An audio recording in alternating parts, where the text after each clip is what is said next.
Bonjour, je suis le petit chaperon rouge et j'apporte une galette et un petit pot de beurre. On a fait un atelier en fait pour apprendre à raconter des histoires aux enfants, en mettant le ton, en faisant des petites chansons.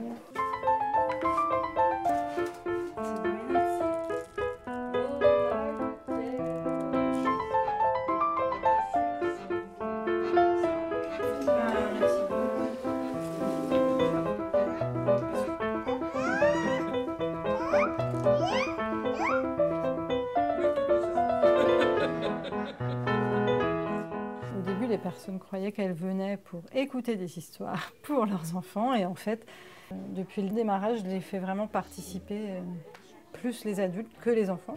L'idée, c'est que l'adulte soit vraiment engagé dans le fait de raconter des histoires. On peut vraiment s'amuser à choisir les images et pourquoi on les choisit. Papa, j'ai peur, le loup est là. Mais non, c'est juste une chouette. Regarde, je crois qu'on l'embête. Ce projet, en fait, à l'origine, il est venu d'un constat de troubles du langage et chez les petits de 3-4 ans dans le cadre de leur bilan en école maternelle. En fait, on se rend compte que trop d'écran et pas assez de culture ou de lecture peuvent induire des troubles du langage.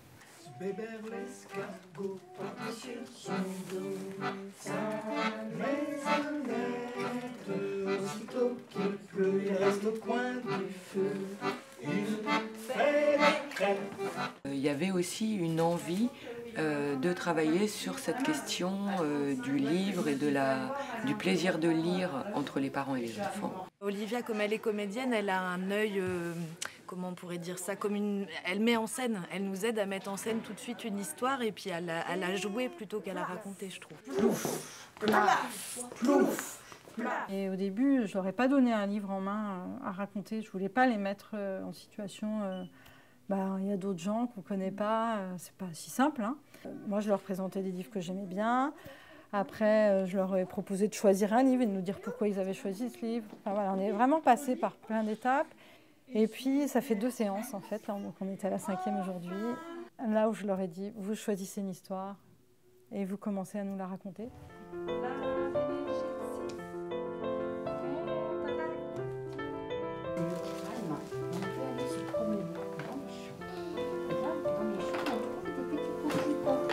Il y a eu des moments où je demandais nommer juste quelqu'un qui vous a raconté une histoire. Ils avaient toujours quelqu'un à nommer. Donc pour moi, c'est ça l'essentiel. C'est que les histoires, en effet, on peut les avoir partout. Ça peut être au cinéma, ça peut être tout ça. Mais finalement, on recoupe toujours avec du vécu et avec de la transmission. Il y a une grande évolution de la part des enfants aussi. Les enfants, au début, ils allaient jouer partout dans la bibliothèque et au fur et à mesure, en fait, ils sont de plus en plus venus au centre avec les livres au milieu, en prenant des livres, en amenant des livres à leur maman ou à moi. Maë, il arrive plus à se concentrer un petit peu. C'est qu'il est, il est très agité et là, il commence vraiment à s'asseoir pour écouter les histoires et ça, c'est très bien. Je crois que c'est moi qui m'amuse plus en fait. Je crois que comme j'enrichis le truc, et du coup, je m'amuse plus que je ne le faisais jusqu'à présent, quoi. Et il en profite, forcément.